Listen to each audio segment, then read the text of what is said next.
All right. And again, this is for Gemini, Sun, Moon, and Rising. Always watch your Moon and Rising if these cards for some reason don't resonate or the spread doesn't resonate. But watch it anyway, because a lot of times it will help complete the story. We are not just one sign. We actually have multiple signs, but we usually look at your sun, which is your personality. Your moon is where the moon was when you were born, the minute you were born. And the rising is what planet was on the eastern horizon the second you were born. Okay, so and that's the rising sign, or how people see us, and the moon sign, or how we feel on the inside. Okay, so they're all important, is what I'm trying to say. All right. Nice. Okay, Gemini. Wow. Well, what's been a lot of fun is I have seen some aces come up. You're my ninth sign to do in this series, and I've seen several times aces come up. A couple of the videos, or a couple of the spreads, 2 aces have come up. And I'm not pointing at this, but I think one was in this position, one was in this one. That's why I did that. But nice. Okay, so the Ace of Pentacles. This is a blessing from the universe around your money, around your health, around opportunity, new beginnings for you. Of course, we've all been through this solar eclipse. It wasn't only the United States that just saw it. We've all felt it all over the world. And I just feel like, blessings are coming to you. It's like, here's the universe over here giving you this blessing. I love that. And again, it can be about money, finances. It can also be around your health, and that maybe you've received some positive tests or some positive results from tests you've had done. It could be new technology. Any of you all that are in the technology field, it feels like this really represents that as well. Just saying. These cards are not always just the book meaning. It's what we come up with intuitively. So, not that this looks like a very techie card. It doesn't, but it's coming up in progressive health technology, disease control. I'm just saying I'm getting a lot of different. It doesn't only have to be medical, but it's feeling like there's very much a progressive goings on here. And then beside that, you have the King of Cups. And this would be a Scorpio, Cancer, or Pisces sun, moon, or rising. This represents the earth signs. This represents the water signs. So it might be something that has to do with an earth sign offers you an opportunity, or they're taking care of you medically. And you're going to have some people in your spread, I can tell. This King of Cups, of course, represents a water sign. Has the king masters his emotions.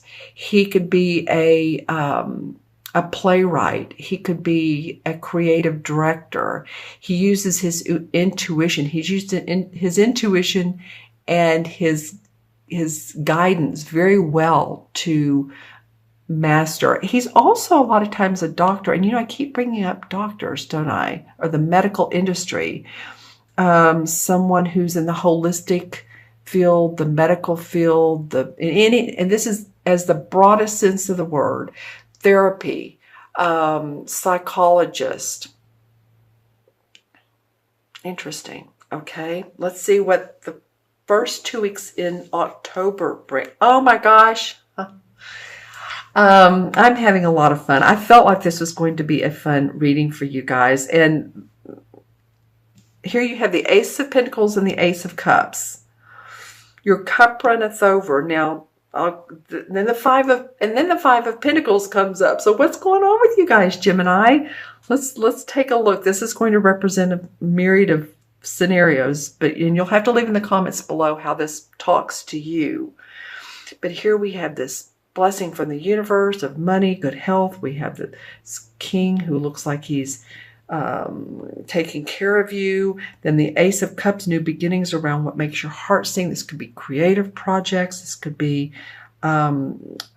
singing, dancing, music, just anything that makes your heart sing. Love, very much Ace of Cups, new beginnings in love for you, romantic partner. And then we have this Five of Pentacles. And you know, this Five of Pentacles is sitting under this King and beside this Ace. So this may not be, did you hear my dog? He's like, oh. This may not particularly be you. This may be someone, this may be an instance where you're helping and giving to other people.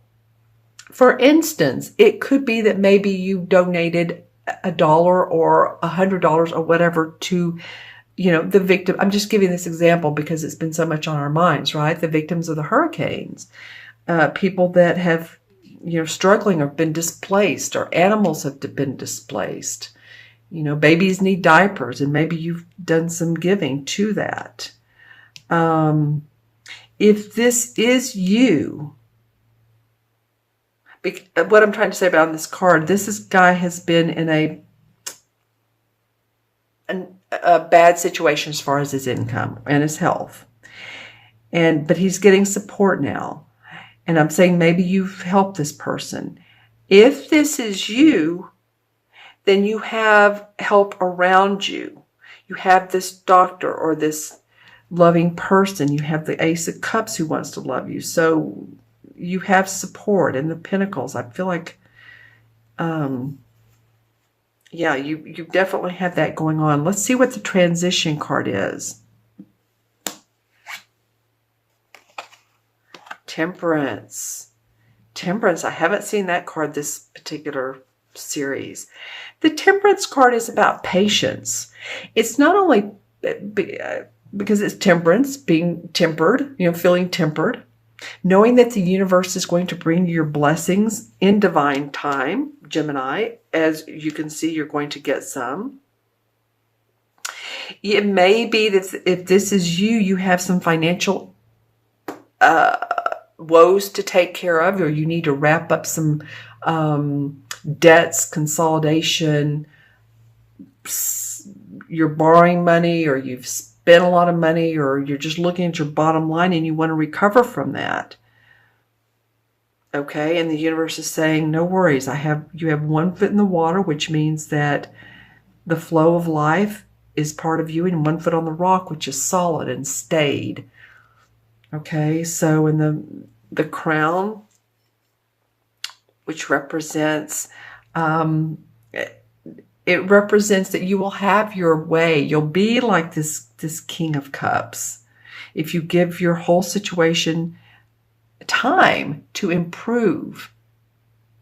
Okay, for some of you, I feel like, okay, so we've just gone through Mercury retrograde, and Mercury is your sign. What do I want to say that?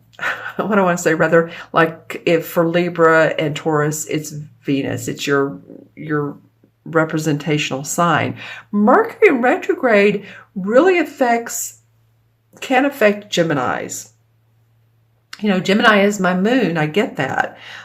So maybe you feel like you've been through a little bit of funk and these 3 or 3.5 weeks where Mercury was retrograde is that the universe is saying, it's okay, Gemini. We want you to have patience. We want you to have nobility in yourself. Where's that crown? That's what I'm feeling. Nobility of self, of confidence, of spirituality, of knowing how to move forward. It's coming to you. All right. That's what it feels like to me. Let me look into my crystal. I'm going to, as you see, it picks up the colors of the cards. So I'm going to hold it away for Gemini. This is for Gemini. Nice. Lots of purple. Haven't seen that this particular series. Wow. Okay.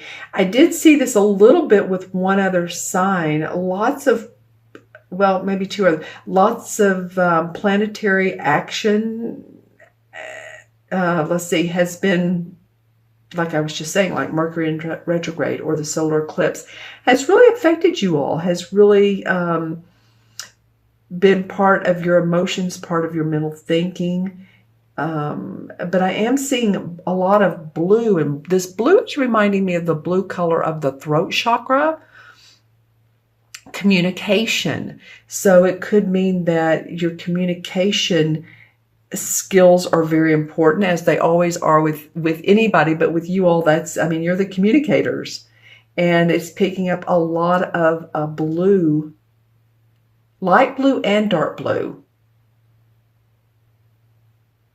Okay, so communication with others, very, very important. Now that Mercury, it's important when Mercury is in retrograde, because that's when communications are off. But if you took the time to review and retrospect what can be better, then now you know how to communicate even better. Know how to form your words, formulate your, if you're doing writing, your promotional materials. Okay, that's what comes up for me in the crystal for you. Right? And I'm going to go ahead and add up the cards. We have 1, 2, 3. They're all ones. The court cards are all ones. 3 and 5 is 8. And 14. 8 and 14 is what? 22. Oh, wow. Okay. 22 is a master number.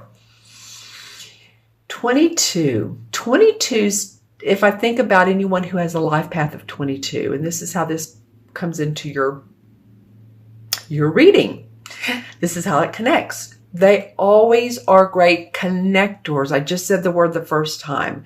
They're the social people. They know, they're very diplomatic with others. They know how to put together a party. They know how to say, hey, come on, let's do this, and then we'll do that. And they're master builders. 2 and 2 is 4.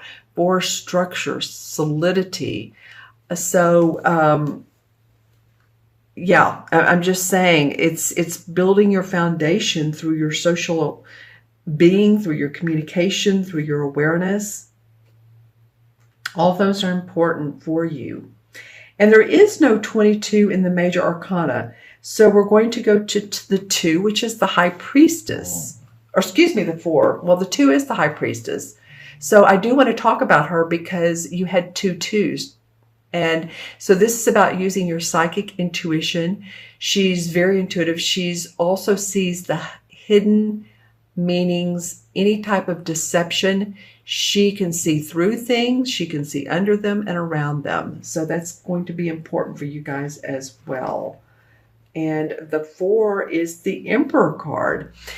And the Emperor is the archetypal Capricorn. So if there's a Capricorn in your life who's very meaningful to you, it could also be too that this card also represents to me that spirits that have passed on. So if you're feeling that, sensing that, connecting with them, that could be them. Archetypal father figure. So that could be either in heaven, or this could be here on earth. There's a father figure that is really influencing you, influencing your thoughts, or maybe you're feeling like the archetypal father, leader, boss person. Okay, someone who takes lead and control.